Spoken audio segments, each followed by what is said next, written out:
Perfect. Thanks, Bob. Yeah. Still on trial service, so we'll see. I'm Barb Campbell. I serve on the Bend City Council, and I'm also chair of our Metropolitan Planning Organization.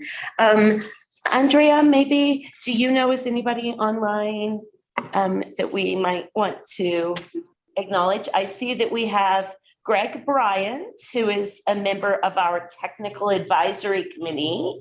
Hi, Greg. Thanks again. Thanks as always for checking in with us. That's good. We also have as an attendee, Carl Shoemaker. Oh, great. Hi, Carl. Welcome. All right. Hybrid meeting guidelines. Tyler, would you tell us, please?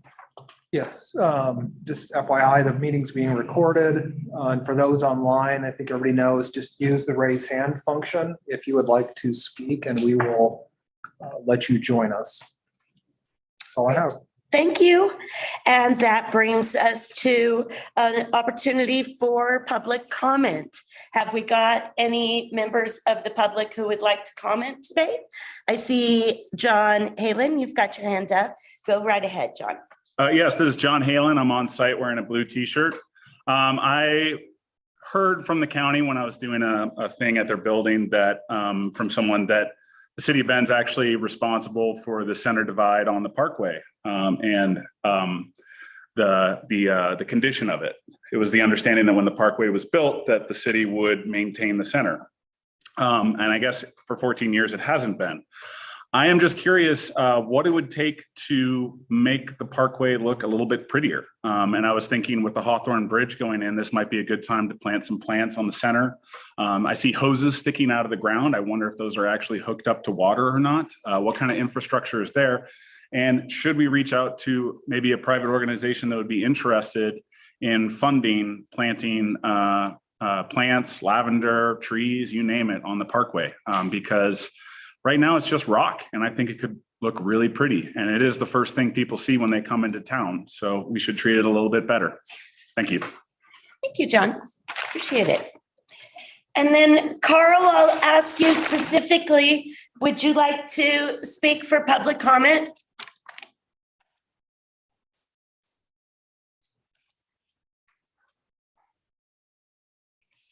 I don't see your hand or hear your. There was a hand up. Oh, there you are. Go ahead. Hello? Hello, go ahead. Not right now. I'm just watching. All right. All right, thank you. We are happy to have you. That takes us along to agenda item number 4, which is approval of our minutes. I would happily accept a motion. I move to approve the September 15th, 2023 Policy Board draft meeting minutes. Second. Thank you. We've got a motion from Councilor Mendez and a second from Mr. Doty. All those in favor? Aye. Aye, that is unanimous. Moving right along, that takes us up to agenda item number 5. This is the Metropolitan Transportation Plan, or MTIP, update status and public outreach summary. And Andrea, I'm just going to pronounce it differently every time I say it, will take us through this item. Thank you. Okay, Tyler, you can go to the next slide. So I wanted to give a quick check-in on the status of our update to our Metropolitan Transportation Plan. So that's our transportation plan that we are federally required to update every 5 years, and we'll need to adopt it by September of 2024 of next year. So we kicked off this project in early September.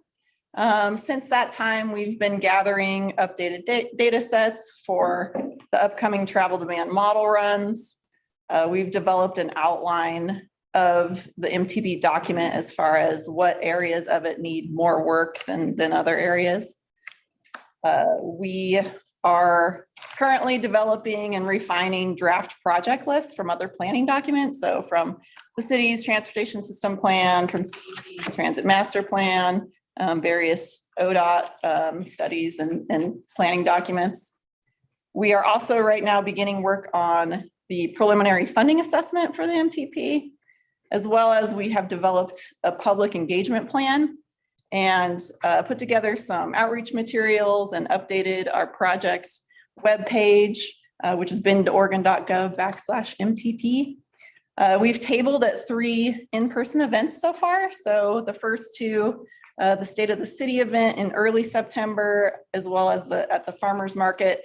At that time, we didn't have a lot to share with people other than directing them to our website or to our webpage and letting them know that this is a project that will be coming up.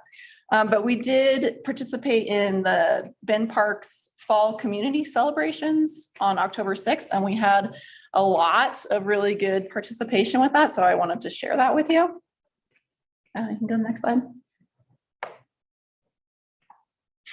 So at that event, there are about 250 attendees, approximately 8% Spanish speaking. We did have an interpreter on hand from the city, which was really helpful. So this event, they were requiring that we have some sort of engaging activity. So we put together a Halloween themed vote for your top MTP transportation goals for your top 3, where individuals or families were given 3 jelly beans, and then they use those as votes to put in the different 7 goals, 3 of which were most important to them. So we had a total of 270 votes counted, meaning that approximately 90 individuals and or families participated. And we wanted this input because we are going to be using our MTP goals and policies as criteria for prioritizing projects in our MTP project list. And also we want to see how people's opinions maybe have changed over time, because this same activity was done during the last MTP TSP update where there were public workshops and people voted with 3 stickers. So I use that so that we can compare. Next slide, Tyler. So as a reminder, up here are our MTP goals. They've been the same since the last MTP update that was done, or at least the public participation part and the goals with the TSP update in 2019. And so here is just a snapshot of how people voted in 2018 as far as the most important goal, transportation goals to them, and shown in blue. And then the results that we had with our single event shown in orange. So remember that this is one event in orange with 270 votes, compared to a series of workshops where there were about 1,900 votes in total. So just taking the percentage. So you'll see that safety is still the #1 goal, transportation goal for folks. Second, in 2018 was increased system capacity, quality, and connectivity for all users. Whereas today, the goal around facilitating housing supply, job creation, economic development was second. And then third in 2018 was protect livability and ensure equity and access. Whereas third today was increased system capacity, quality, and connectivity for all users. I will say another item that kind of shifted was the steward the environment and support climate resiliency. So today the percentage that got more of a percentage of votes. And anecdotally, I can tell you that that was a very popular one with the teenagers. So it was teens and adults that did the voting. So next steps, we are preparing for our upcoming TAC meeting on November 1st, where the TAC's going to be reviewing the draft preliminary project list, also the draft evaluation criteria for projects, and the draft funding sources assessment. And then these refined topics will come to you all in January. And we are continuing to collect public feedback, and we'll bring feedback summaries in the next couple months. Great. Are there any questions for Andrea? See, another way to say Andrea. We have, I noted, Carl, I see that your hand is up. We don't really have public participation during our meetings. We do have another opportunity for public comment. Can I ask you to wait until the next public comment opportunity at the end of the meeting? Thank you, Carl. I do appreciate that you're here today. Any questions on our MTIP? Sounds like a good start. Interesting to see what the values, if they change, if they hold that change as more people give input. Agreed. How many jelly beans did Tyler? I wasn't there, so. No, and you know what? No, people were touching the jelly. No one was, did have a kid that tried to come up I and eat started them, with 5 jelly beans each Yeah. and then going down to 3. Sounds about right. Well, thank you so much. I'm really especially happy to see that public outreach. I know that requires your time, maybe on the weekend, after hours, to be able to do those community events. But it looks like you really did have good participation. And thank you for doing that. And it looks like we're off to a great start. Good. All right. We'll go ahead and move on to agenda item number 6, which is the TSAP grant application for 23-24. Tyler, we're going to talk to us about this one. Yep, and I'm going to give it just a little bit of background to start. And so back in 2018, both Bend, through the MPO and then Deschutes County were able to secure some grant funding and also utilize some local funding to develop transportation safety action plans. The grant funding we received was focused specifically on the city of Bend. Deschutes County's effort was everything outside of Bend within Deschutes County. So all rural roadways, as well as the other incorporated communities of Redmond, Sisters, and Lapine. Those plans identify both infrastructure and non-infrastructure issues and needs. And on the non-infrastructure issues, those are things like intoxicated driving, distracted driving, and stuff that can't easily be fixed with infrastructure fix. And when you dig into and look at the crash data, you'll see that big percentage of our crashes within not only Deschutes County, but Central Oregon and throughout the state involve those kinds of behaviors. And so after that, we were able to, before I jump forward, so we have both submitted federal grant applications to update those transportation safety. We should be hearing, hopefully getting award announcements later this month to be able to update both of those documents. And I don't know about Chris's application, but I know our application, when we put together our plan back in 2018, 2019, our funding was really limited. And so we had a pretty limited scope. And if you look at that plan today, you'll see that most of the high priority infrastructure issues either have been addressed or will soon be addressed either through City of Bend projects or through ODOT projects. So we want to relook at that list of high priority intersections and other high crash locations, but also start doing some work looking at, there's some new technology available that allows you to look at near misses. And so you can start getting a better understanding of what's happening across the transportation system. So we asked for a pretty sizable grant with the intention of doing some, I would consider to be more innovative safety planning work. Anything to add, Chris, on yours? No, I think similar. It served as helping us set our priorities on our TSP project list. Yeah. So we've done quite a few of the high priorities in our TSAP, various roundabout projects and what have you. So. And so after that was done, then we, through the MPO, received some grant funding from ODOT's safety division to focus on non-infrastructure education and outreach. And initially, when we put that together, we were going to focus just on on Bend and Deschutes County. And we eventually expanded that to look at all of Central Oregon and pulled in folks from Jefferson and Crook counties, Prineville, and so on into that discussion. And as part of that process, we've been trying to look to see what's happening elsewhere around the state. And both Lane County and Clackamas County are both really leading the state in terms of that kind of safety engagement work that's happening. And so we've been trying to see what they're doing and see what we can utilize in this area to help with our safety messaging. And so the grant that we had that just wrapped up, these grants follow the federal fiscal year, so it just wrapped up at the end of September. We had some staffing constraints, so our work was really delayed in getting that last grant moving. But some of the things that we did do, we spent a fair amount of time trying to figure out how we could best utilize those dollars. And we really we were going to copy some of the social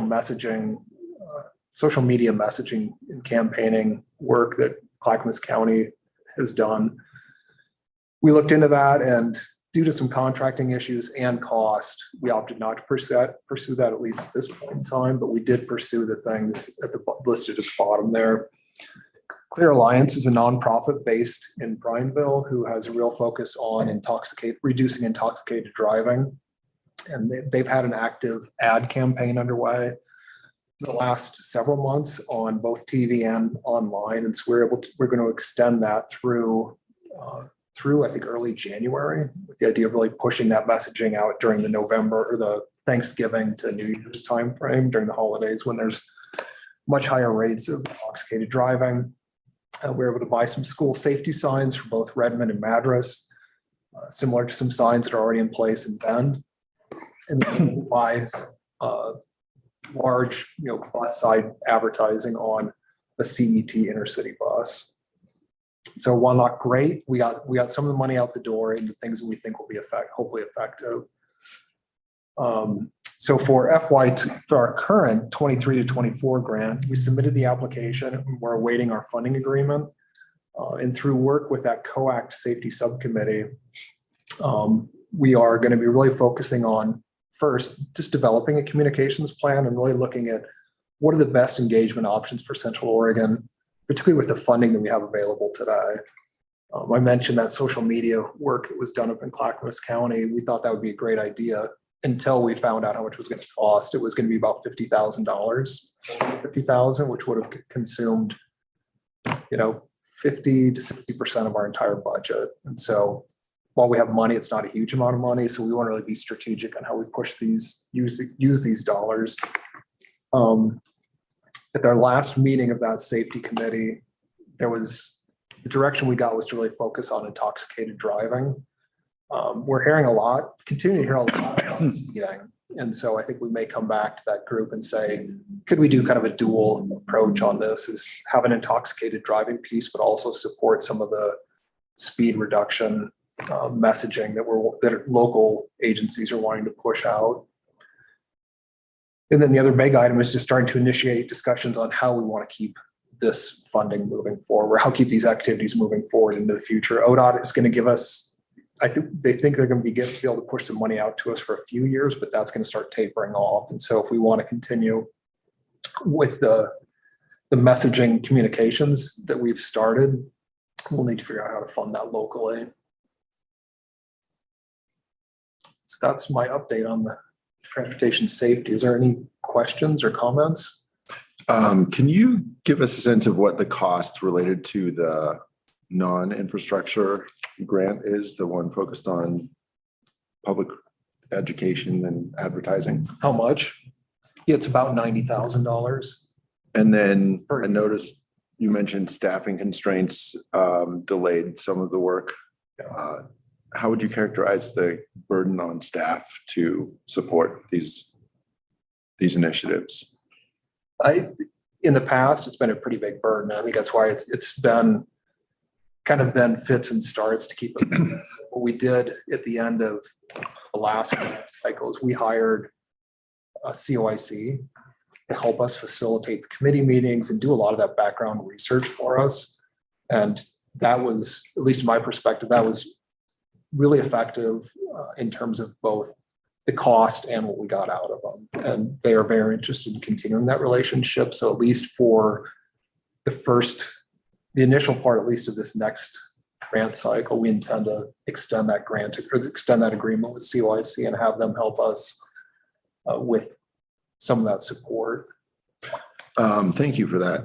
I mean, the reason I ask is I think it would be worth considering whether these activities, the efficacy of them, if the goal is to address things like DUIs or speeding.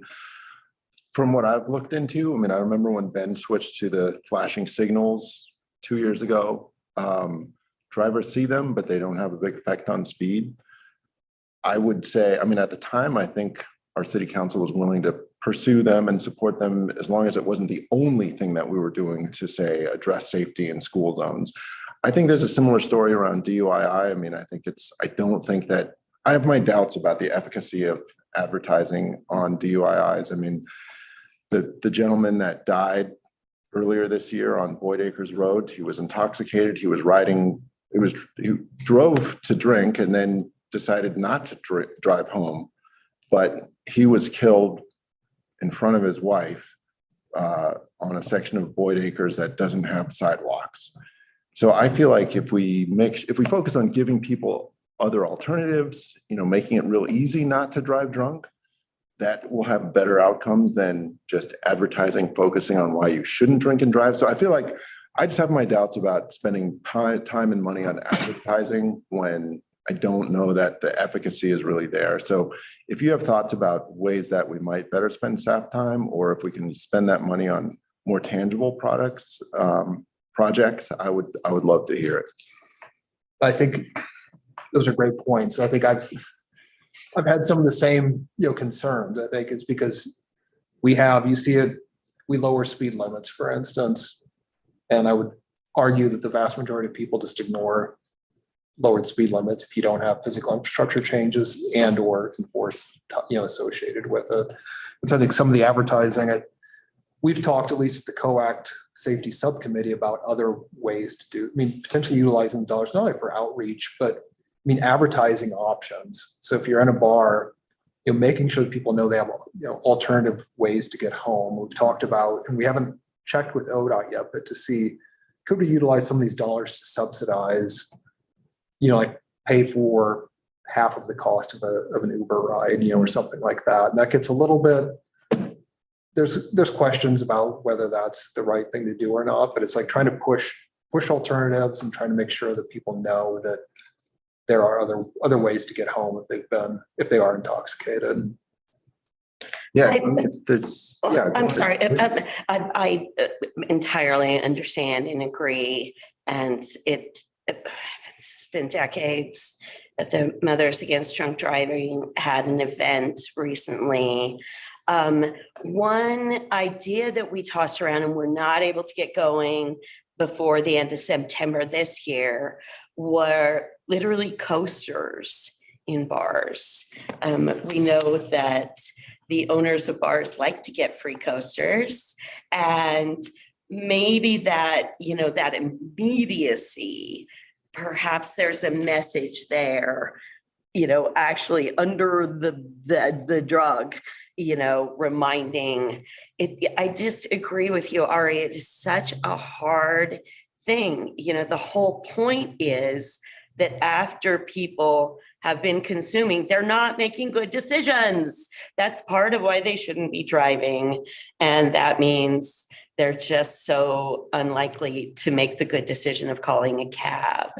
And so the other thing I thought was, kind of opposite. So what about something within, actually on the coaster? I personally thought those messages need to be kind of get them at a more selfish level of, these are the consequences for you. It's $1,000, you'll lose your license, rather than more the abstract, it's not safe, you're liable to kill someone. In that moment, somebody might be more receptive to that kind of a message. That I don't know how prevalent those are. I've seen some PSAs along those lines and honestly paid attention and went, I think that's really smart. It's the consequences to you yourself, the driver, because that's the mindset they're in when they're making these decisions, right? And then the opposite would be, yeah, it is, more of that traditional advertising, try to specifically make a plan, try and maybe that bit of, this is something you need to figure out before you go out, decide before you go out that you're going to take a cab home or so I completely understand your concerns. The money cannot be spent on infrastructure. Is that right? Correct. I mean, there's limited, very, very limited use on buying things, physical things. So I think all of these will be discussion if we get the grant, right? We are not applying for specifically, this is what we would do with the money in the application. We still have that flexibility if we get the money, if I'm just judging by how it went this last year. Right. So thank you, Councillor Mendez. Please do keep thinking about those. And what can we do? It really is such a small amount. How can we spend that effectively? Is there something that's already out there? We've also discussed, just trying not to reinvent the wheel. Again, so many of these, a lot of research has been done on this. So thank you. I understand your comments entirely. Thank you. Yeah. Tyler, go. I was just gonna ask if ODOT staff or Chris has anything to add or contribute to the discussion. Yeah, I mean, I think, and we've talked about it, the COAC committee, right, it's not very much money. PSAs don't work on their own by themselves, right, without other stuff, but whatever we focus on, whether it's drunk driving or speeding, that we just saturate the market with that. ODOT has its own safety funds that we can assist on certain things. OSP has enforcement dollars that are geared towards driving under the influence. And so if we just pick a month campaign and we just attack it wholly, from radio ads to other stuff, the coasters, to working with OSP on doing some saturations and things like that. I think that's the way we make it effective. Like, we take that 90,000 and we add what exists, maybe another community event with MAD or whatever, right? But that's probably how we maximize the use of this, so that it's a month or two long campaign where anybody goes in Central Oregon, they just keep hearing about it, right? I think that's the way we maximize our effort. Yeah, I'd love to learn about any other flexibility there. I mean, if it can't be used for infrastructure, can it be used for, I'm not a big fan of the enforcement side, because I don't think that alone is also the best way forward, but any more information about the flexibility to see what we can do that would be potentially more effective. I will also say that Ben Hampson and I, from the City of Bend, economic development business business guru, about involving Visit Bend for a lot of years. I have been concerned about the way they promote our breweries. It's a really fine line between encouraging someone to visit one of our excellent businesses and enjoy the products that they make. There's a line between that and you get a trophy if you've been to all of them. I think they still do that. Wow. So anyway, I literally said, okay, how about this? How about a coaster? And on the one side, it says, thank you for visiting. We're glad, we want you to we're glad you're here. We want you to come back. And then on the opposite side, it will say, but not for a court appearance.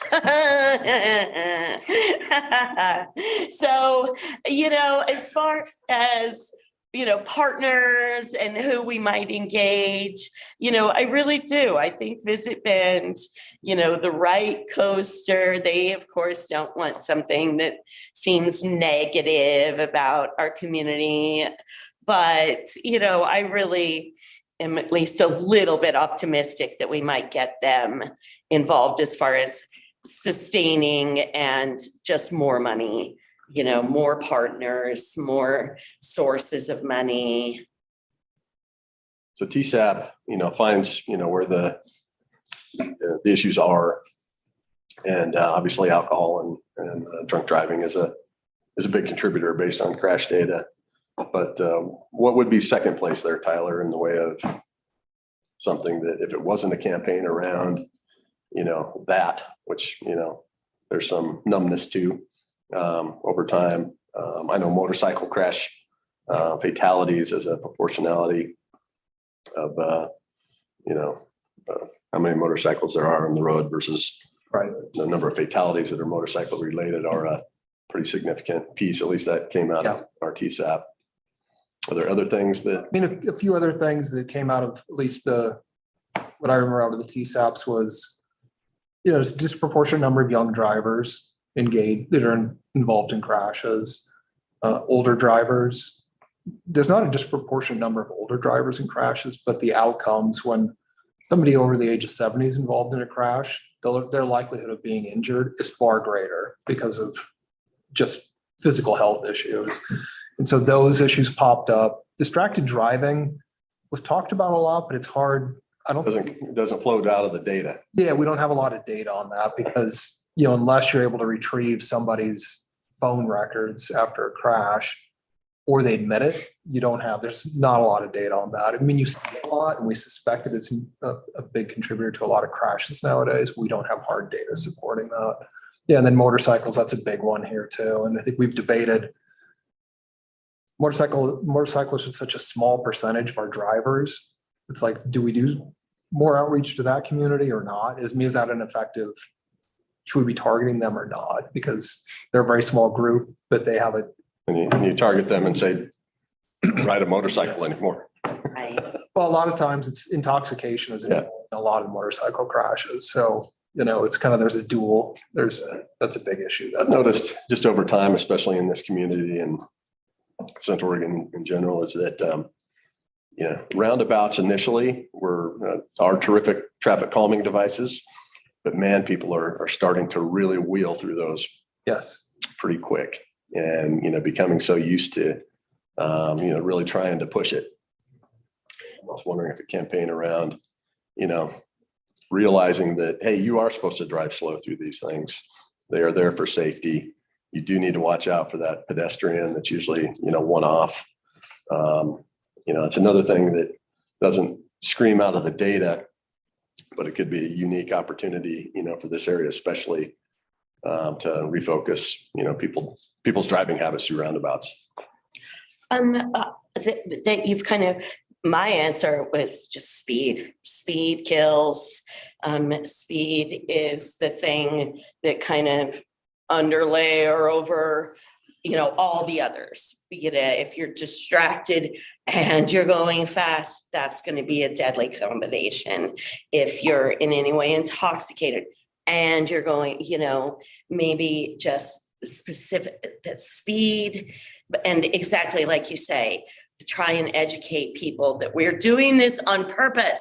We've put this thing in your roadway to slow you down. That is that is how you're supposed to behave. And it's just another, but thank you. Yeah, thank you. Any other questions or comments? Thank you. These are all really good thoughts. Absolutely. As we, I'm hoping the one thing I said that I would put on our list of what we were able to achieve is setting ourselves up in a good position to get the money again next year, right? And so, yeah, we kind of ran out of time. We kind of ended up just back-to-back vacations like we'd been planning it for a year. But I really am happy that we did manage to call some attention to this money, got some of it out the door. And I am, optimistic that we will get the grant again this year. And this year we can start immediately with what is our plan? What do we want? Who else can we bring in as partners? All of those discussions I think are really important. And then the last one, Ari, you and I both know within the city of Bend, there's just been a lot of attention on electric bikes in particular, bicycle safety for those users. That doesn't so much cross with our other MPO partners. ODOT's facilities are the highways. You know, there just aren't very many bikes on the highways. Maybe same with our county roads. But either way, that's another area of focus that has certainly come up and is another idea for maybe some part of the funds. But thank you. Thanks. All right, that gets us to agenda item number 7, which is the Oregon Travel Study Overview. And Tyler will take us through this agenda item.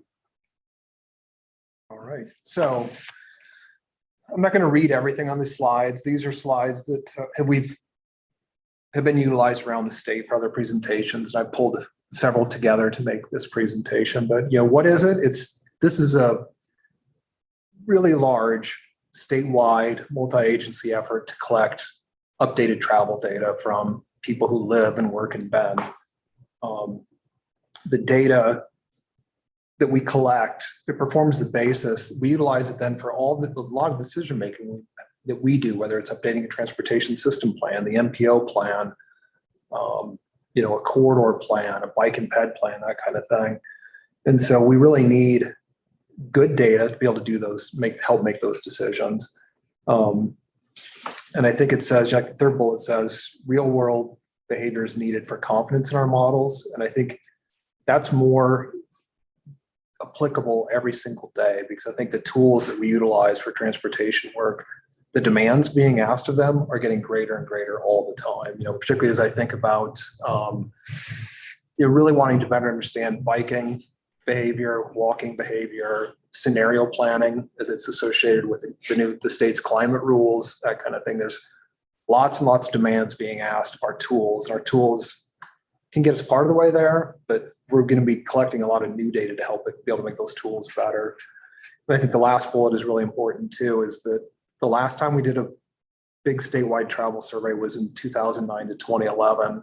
And while it doesn't seem all that long ago, the changes since that time are incredible. I mean, e-bikes, e-scooters, you know, electric skateboards, smartphones didn't exist, or they were just starting to come into place.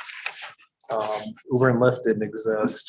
Work from home was a very, very small percentage of working at that time, whereas now it's not. Online shopping, you know, has revolutionized, has changed travel behaviors significantly. So there's a lot of stuff's happened in just a decade that has really altered how people utilize our transportation, how and when they utilize our transportation system. So who's funding the study? Well, we are. We're one of the MPO voted, 4 years ago, 5 years, quite a while ago, to fund this study, to be one of the funding partners. And the intention back when that vote was taken was we wanted to do the survey to align with the 2020 census, and everything was getting queued up to do that. And then COVID hit. And so we stopped. We had the consultant team continue working, but work was stopped on collecting data because things were so disrupted that we don't want to be collecting data when people were stuck at home, you know, for extended periods of time. So you can see that I think every MPO in the state is helping fund it. ODOT's a big funding partner. And then the other one that's I don't see listed on here is the Vancouver, Washington MPO is a big funding partner for this as well. Great. And so here's this timeline just of where we are. As I said, things started back in 2019. You know, we had intended to have everything rolling by 2021. That didn't happen. So we delayed things, got our contractor hired then in that 2021 to 22 timeframe. And we did our first pilot data collection effort was in April and May of this year. And that went really, really well. And we're just starting to see some of the data outputs from that effort. My household was part of that. The initial I felt like getting the golden ticket. I was like, oh, I was so excited. And it was a pain in the butt, to be honest. It was like track every trip. And it wasn't just me, it was my wife. It's interesting though. So this is really cool. So I wasn't able to update these slides. It says, main survey begins fall 2023. It's actually underway right now. And so there's a big chunk of people in Central Oregon throughout the state are getting notified or asked to participate in this process. And so it's happening now. And so I'm not going to walk through everything I said, but we have the company that's leading. It's called RSG. A couple of things I just wanted that are highlighted up there. One of the big changes, this is a huge change for us too, is this survey. We're trying to get as many people who participate to use a smartphone as possible to do the data collection. And the purpose of that is that in the past, there's two parts to it. In the past, people received basically a little printed diary kind of thing, and they tracked their trips for one day. That was it. And if you actually followed up with people, you'd come to find out that people would self-report about 80% of their trips on average. And it's not that people were being deceitful, but it's like you don't think about some of the small trips you take on a day-to-day basis. And so a lot of small trips would get left out. So smartphone, the app that they have, is able to track every trip you're making. So there's bigger data, there's more data available. Then the other thing with the smartphone, we're asking people to participate to let that app run for 7 days. And so we're going to collect an entire week's worth of data from people. And so we're going to have a much richer data set. The third bullet that's highlighted there, people's willingness to participate in surveys has dropped drastically in the last 10 years. And so the team is doing a lot of work, a lot of innovative work to try and reach out and get people to participate in our survey to make sure that we have a representative sample statewide. And then the other big change this go around too is there's a real focus on trying to improve equity representation. And so really looking at, I have a slide that talks about that, but just really trying to get groups that tend to not participate in these type of surveys to be engaged in it.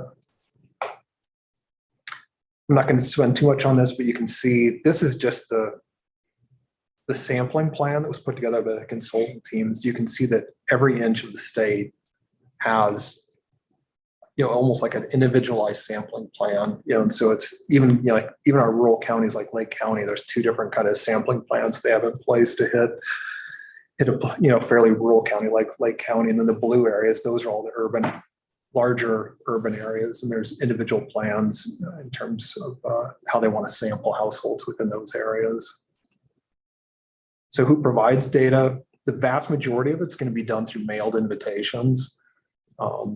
But we know that that's not going to get everybody that we want. And so there's going to be some targeted data collection focused on transit riders. There's going to be a focused outreach to the state's 3 largest universities. So Oregon State, and Portland State. And so trying to get students and faculty, I think, at the universities. And then also working on the equity side of things is working with some nonprofit community organizations to try and make sure we're getting low income and minority populations engaged in this effort. I've already talked about this, the smartphone apps. There's still 2 choices to do this. I mean, smartphone app is our preferred outreach because of the data collection that we'll be able to get for it. But people can also still choose to do just a 1-day, kind of the old style, just a 1-day sample. If they don't have a smartphone, or if they're not comfortable having, running the app on their phone over the course of a week. So what data do we collect? I mean, the survey collects a lot of information. Household demographics. So it's like income, how many people you have in the household, the ages of the people in the household, access to vehicles, types of vehicles, employment status, the types of trips you're making. And so I think at the end of the day, if you're running the app, you will be prompted at the end of the day, you'll get, I think it's a text message prompting you to provide some additional information about your trips. So there's a lot of data collected there. We're also collecting data on some bicycle information and attitudes about bicycling, electric vehicle usage, and then the online shopping. There's some questions specific to that as well that are being asked as part of this data collection effort. So I said in terms of the kind of equity outreach, these are the groups that we're really trying to focus and make sure we're engaging. So people with low incomes, people with disabilities, people of color, and then recent immigrants who have limited, particularly people with limited English proficiency. And so the survey is being pushed out, I think, it's available in upwards of like 12, maybe 14 languages. So it's pretty broad push to try and engage as many people as we can. A little more in the equity outreach. Yeah, so we're working with community-based nonprofits, really. So like locally, it's the Latino Community Association, and there's some others that are being targeted throughout the state. Some new sampling approaches. We're offering, there's funding available for participation this time. There was a little bit, I think, in that 2009 to 2011 survey, but this time, everybody, I think almost everybody who participates will at least be offered a small stipend. But I think that stipend is larger for these underrepresented communities to try and attract them to take this. This is just how things look, the branding materials. So there's been two ways that people are getting contacted. First, I think, is a letter that comes in the mail, and then about 4 or 5 days later, then they receive a postcard. And that postcard, I mean, you can see the blown up image on the bottom right there. And there's unique information to each person that this goes to. So that if you get it, you want to sign up for it, there's a unique code attached to that letter. So when you log in or try to sign up, it knows who you are and you can get entered into their system. So timeline, I said the pilot happened in the spring, and now the full survey is happening now. The vast majority of data collection is going to happen this fall. There'll be a little bit of spillover into spring of next year. And then the final data that will get back to us, I think, is expected to be delivered late 2024 or early 2025. So it's open to anyone though? Or is it invitational? And except, I think they're sending out, they're going to contact something like 800,000 households around the state. And so they have, for lack of a better word, quotas on different groups that they want to make sure that they sample. And so as those quotas get filled in each area, if additional people come in and try to register and say, hey, they start entering their information, if that demographic's already been met, then they'll be pushed out of the survey. If that makes sense. Because I think you tend to, in surveys like this, you tend to have older, wealthier households, white households. Better educated. And educated, they will overrepresent. And so those categories will fill up pretty quickly generally. And so then the real work comes to try and get everybody else, to participate. I should have declined to participate just to try to get a more representative sample of them. Do you feel like in the previous surveys I've seen the underrepresented groups will sometimes not really be sufficient to report on, and then they end up not being included.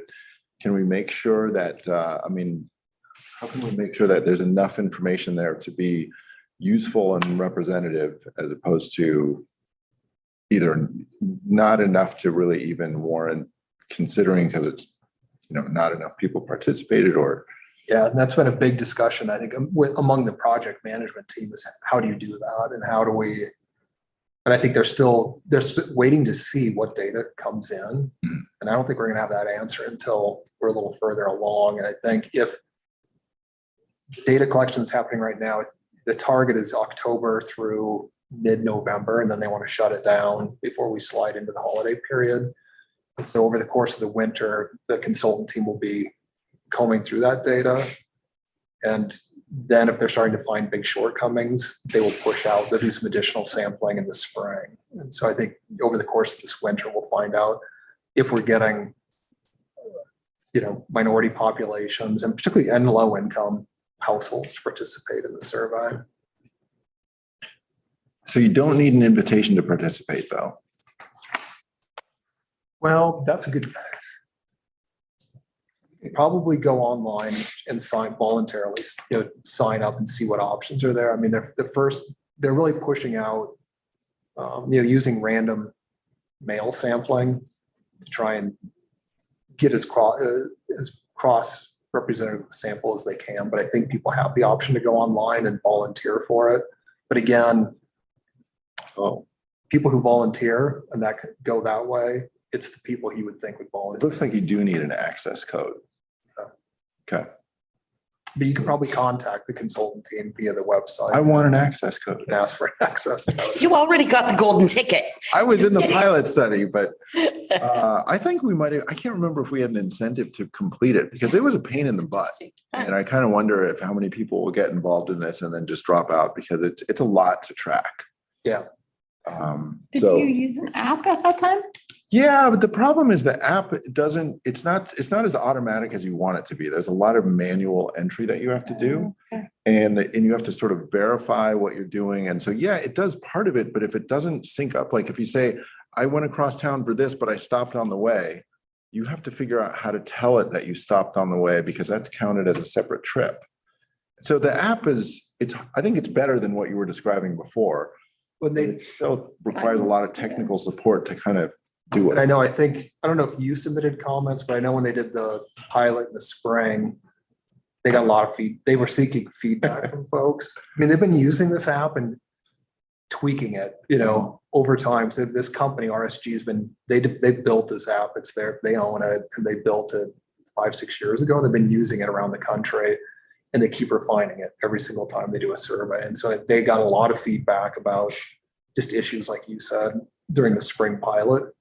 And they made some refinements, but it is still, I mean, even if you have the app, like I said, I think it's every evening you get a prompt to provide information about every single trip that is showing up that they tracked for you. It's wanting to make clarification on where you're going, who was with you, Right. those kind of. Did you drop someone off? Did you meet someone? Did they come with you? Did they accompany you? And if you don't do everything in the right order, you end up being like, all right, well, I'm at home now. And the app is like, well, you're still at the coffee shop. And it's like, no, I'm home. And you have to then go in to make sure that you've got the extra leg where you went home, but maybe you don't have your kid with you anymore. So it's complex, but super interesting and valuable data if we can get it. Yeah, I mean, if we can get this, I think we're gonna have a much better data set. And I think comparing it'd be interesting to see how it compares to the one that we did here. And I think ours was 2010 when we did ours. So I think it'd be a lot better. And I think the real focus on trying to capture all trips, because I think, in the past, it's really focused on auto trips. And so trying to really better understand where people are walking, where they're biking, how many people are using transit, why they're using it, those modes, that type of thing. So. Okay, so you're just asking us to make sure that people, if they do get it, they should do it. But if you didn't get the notice, you can't participate.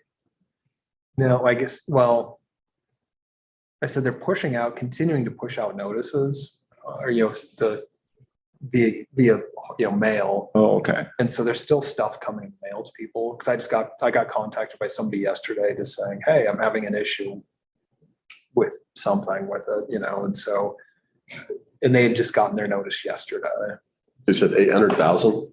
I think that's what it's a staggering. We're all getting one. I mean, what is that? That's like a half of all Oregon households or something? Or a third? Yeah, it's an incredible. Well, and they're gonna double that just to get 800,000.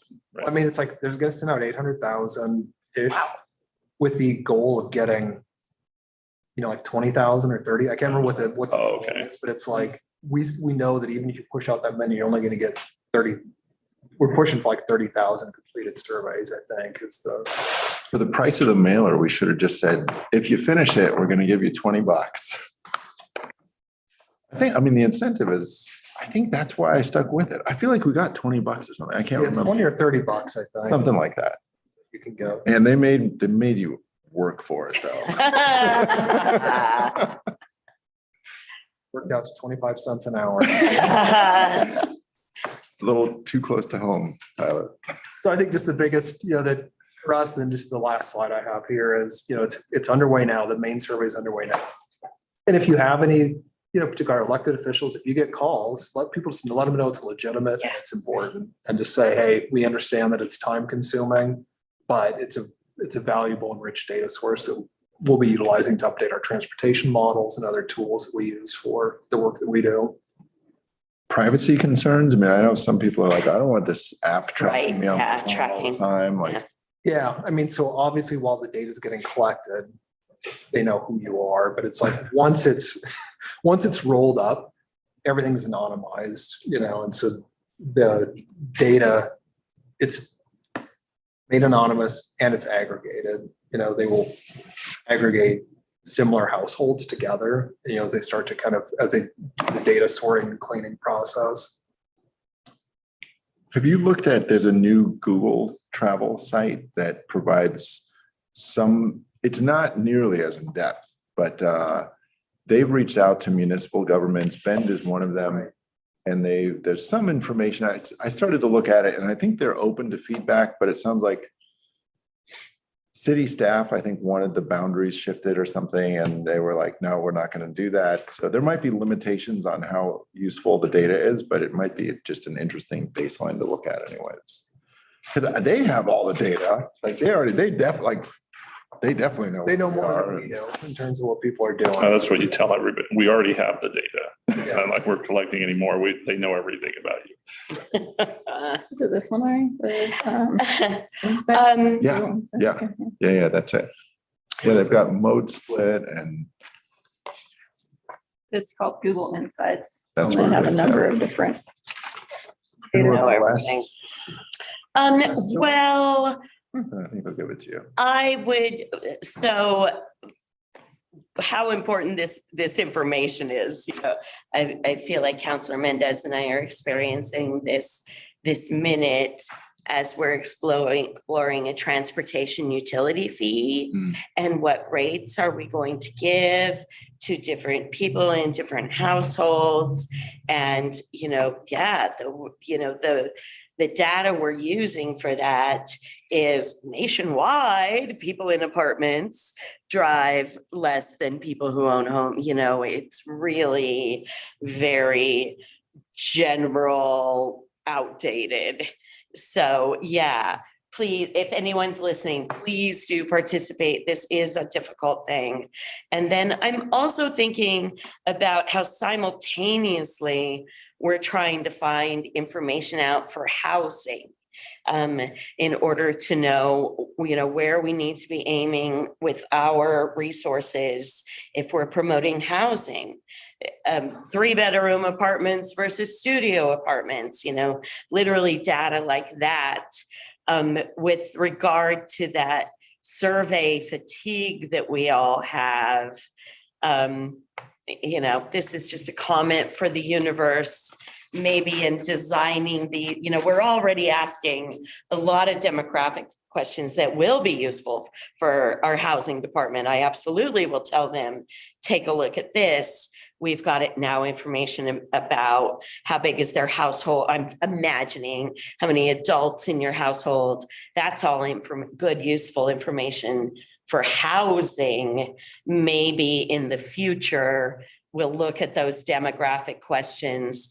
It might be worth it to add a question or two to the ODOT survey, for the sake of we're paying people $20, maybe we go ahead and try and get that one other additional question in there, knowing that that's useful for the whole, not just specific to transportation.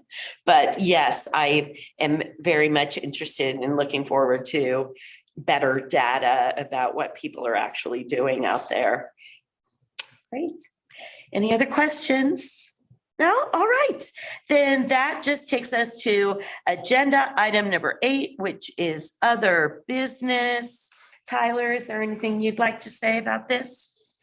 I don't have anything else. Staff? I will always say to everyone on the policy board, and honestly, members of the public, please reach out if you have questions or ideas. meeting topics that this board can explore. The two that I've got on my radar, we're looking more deeply into the ODOT report that recently came out about service levels. And so I think we're going to have that coming up in a meeting.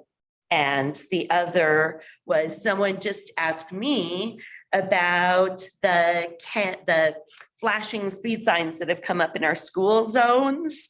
And I honestly had to say, I don't know where they've come from. I don't know who found the money. I don't know who's programming them. So I think we've asked, yeah, I think it is the city. Remarkably, strangely, ODOT usually has control of all of the things, the lights and things, but in this case, it is the city. So I think David Abbas is going to come talk to us. That will be one of the things we'll hear from the city of Bend, is just that program. And honestly, I'm happy. I'm just curious about the details. And so, yeah, anybody, any ideas, we're always happy and welcome to hear. Our next meeting is November 17th at noon. Unless you hear otherwise, we'll continue to take advantage of ODOT's lovely meeting space here. Thank you to ODOT for that. And that just leaves us with one more chance for public comment. Carl, I'll ask you specifically.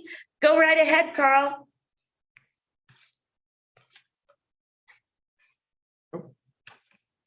Unmute yourself, Carl, please.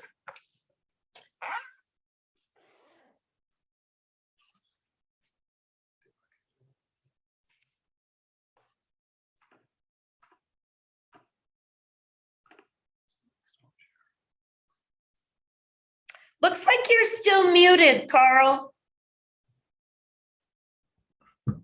I'll try There you again. go. I have to walk 5 blocks to the Hawthorne Street Station in order to get to public transportation across busy Franklin Avenue to get there. Being that I am 68 years old and not so supple of muscle, it is prohibitive for me to get to public transportation if I want to. I don't use public transportation much because of that reason. No question, just a statement. Thank you. Thank you, Carl. You have come to the right place for that statement. We absolutely work with CET to try and improve our bus system. At this very moment, there are plans underway to redesign the entire system so that not every trip is going into and out of that Hawthorne station. So I hope that those changes will be helpful for you in particular, Carl, and thank you for your comments. Anyone else? Public comments? Seeing none, we're adjourned. Thank you, everyone. Thanks again, Chris, for filling in and being here in person. Appreciate you. All right, thank you. It's good to meet you. Yeah. I sent you a couple emails. Yeah, Sorry, have you got a minute? Sure. Excellent. Yeah, we were out there. Excellent. Favorite spots? Port George Brewery. Yeah, I'm good friends with the owner, Chris, so that's cool. Yeah, I'll have to tell him. He's got fans